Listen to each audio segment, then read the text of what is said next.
यी काठी च्याउ है यो मैले काठी च्याउ भनेर बुझ्छु अरूले के भनेर बुझ्नुहुन्छ यी पहिला नि यही फलेको थियो थुप्रै अहिले नि यही यता हेर्नु नि यी धेरै छ कि यी किन्नु नै पर्दैन च्याउ यसो काठमा उम्र्यो भने अलिअलि खान सक्नुहुन्छ है यो चाहिँ के को रुख अरे काठ अरे उसको आँपको रुख हो यो सक्नुहुन्छ अबि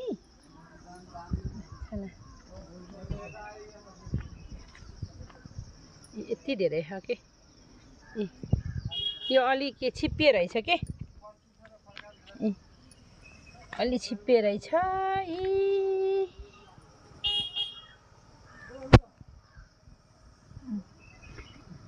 आन्टी क्या यहाँ पैसा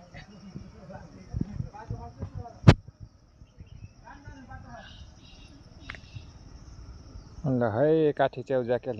सम्पर्क जाक्नु छै मुगान मुगान मगर कुराङ त मुगान कहाँ काठी च्याउ त खसुरामा मुगान सप्याक मुगान भन्छ अरे मगर कुराङ सप्याक मुगान बेलिङ खाने सम्पर्क दानिस